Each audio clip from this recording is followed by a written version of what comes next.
In 1944, 36 healthy men walked into a laboratory in Minnesota and volunteered to starve. Not for a diet, not for a stunt. For a year. They knew it would hurt them. They did it anyway. And what the scientists found inside those men was not really about food at all.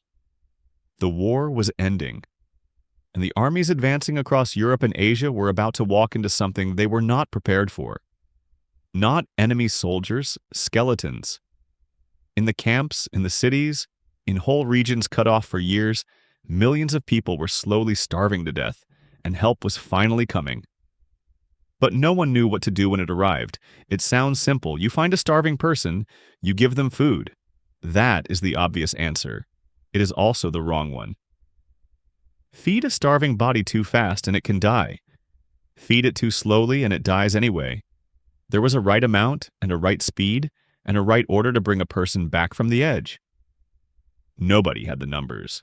Nobody had ever measured it. Because to measure it, you would have to starve someone first, slowly, on purpose, and watch. So a scientist named Ansel Keys decided to build starvation on purpose in a basement where he could measure every inch of it. He needed volunteers, not soldiers. He turned to a very particular kind of man. Conscientious objectors. Men who had refused to pick up a rifle for reasons of conscience or faith, but who still wanted to give something to the war. The recruiting pamphlet asked them one quiet question. Will you starve so that they can be fed?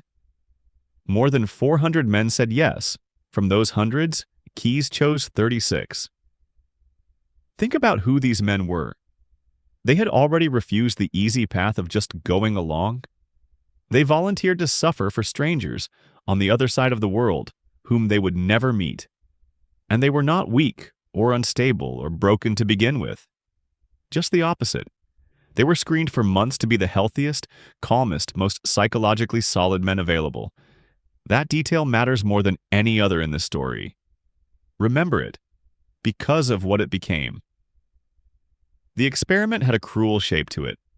First, they were fed well.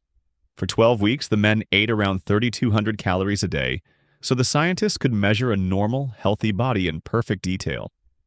This was the baseline. The before picture. The men played cards, took classes, made friends. They felt fine. They had no idea they were standing at the top of a very long fall.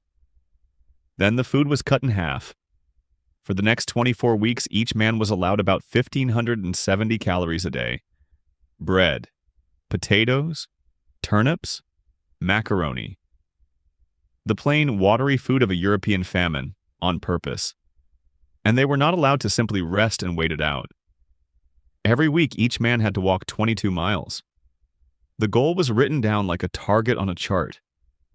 Each body was to lose 1/4 of its weight. 25%. Gone. At first, it was just hunger. Ordinary hunger, the kind you have felt. But week after week, the hunger stopped being a feeling and became the entire man. The body went first. Their metabolism collapsed, the whole engine burning as much as 40% slower, as if the body were trying to blow out its own pilot light just to survive one more day. They were cold all the time, freezing, even in warm rooms, even under blankets in summer. Their resting heart rate slowed to a crawl. Their hearts physically shrank. Their legs swelled up with fluid, a strange and cruel trick where a starving body looks almost swollen. Their skin went dry, their hair thinned, and small cuts stopped healing. Climbing a single flight of stairs left them gray and shaking and needing to sit. And slowly, in their own before and after photographs, 36 healthy young men came to look exactly like the newsreel prisoners the world was, at that very moment beginning to discover. But the body was the part the scientists expected. It was the mind that no one was ready for. The food took over everything. The men could not stop thinking about it. Not sometimes. Always. They talked about food, dreamed about food, and read about food for hours at a stretch. They collected recipes they would never cook. They hoarded cookbooks. Grown men would sit and stare at photographs of meals the way other people stare at a photograph of someone they have lost. Eating became a strange, drawn-out ritual. They cut their tiny meals into tinier pieces. They made a single plate last an hour. They loaded everything with salt and water and spices, anything to make the mouthful mean more. One man chewed gum until his mouth was raw and bleeding. Up to 40 packs a day. 40. The scientists had a clinical phrase for what they were watching. Semi-starvation neurosis. But that is a very cold name for the thing in the room, which was 36 kind and gentle men slowly disappearing behind their own hunger. The calm, stable men Keyes had so carefully chosen began to come apart. They grew irritable, then cold, then cruel. They withdrew from their friends. They lied. They snuck food and hated themselves for it. On the psychological tests, depression climbed and anxiety climbed in men who had shown none of it before. One volunteer in the middle of the experiment took an axe and cut off 3 of his own fingers. To this day, no one knows for certain whether it was an accident. He was not sure himself. This is the part that stays with you. These were not fragile people, they were the healthy ones, the ones who passed every test. Starvation did not find a weakness in them, it built one. And here's the thing the experiment was actually for. The reason for all of it was not the starving. It was the coming back. The refeeding. This was the real question, the one that could actually save millions of lives once the war was over. So the scientists split the starving men into groups and began to feed them again. Some got a little more food, some got a lot, some got extra protein, some got extra vitamins, and the team measured week after week which path actually brought a broken body back to life. The answer surprised everyone, and it went against every careful instinct they had. Bringing a person back took far more food than anyone had guessed. The small, cautious increases did almost nothing. The extra vitamins did almost nothing. The extra protein did almost nothing. Only one thing moved the needle. Calories. Raw energy, and far more of it than seemed safe or sensible. The starved body did not want to be nursed gently back. It wanted to be fed and fed hard. That single finding rewrote how the world fed the survivors of the war. The gentle, cautious rations that felt so responsible were quietly starving people who had already starved enough. But recovery was not a switch you could flip. Even as the weight came back, the men themselves did not right away. The food obsession did not vanish with the hunger. It lingered for months.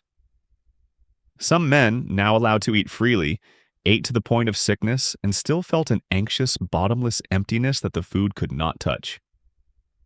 They would finish an enormous meal and immediately begin planning the next one. A few of them said it took years before eating felt normal again, before a full plate stopped feeling like something that might be taken away. The starving itself had lasted 6 months. The shadow it cast reached far, far longer than that. In 1950, Keyes and his team published everything they had learned in a book so heavy it came in 2 volumes and ran over 1,300 pages. They called it The Biology of Human Starvation. For decades, it was the most complete description of what hunger does to a human being ever written.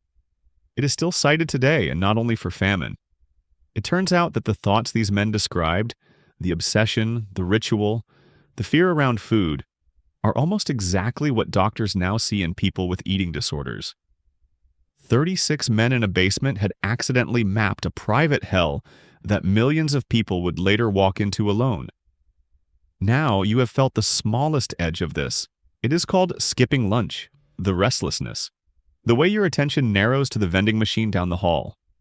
That is 1% of one day of what these men lived for 6 straight months. We tend to think of hunger as an empty feeling, a gap, something missing. These 36 men proved it is the opposite. Hunger is not an absence, it is a presence. It moves in, takes the body, and then comes for the person. And the most disturbing thing they discovered was how little it takes and how ordinary you can be before it starts.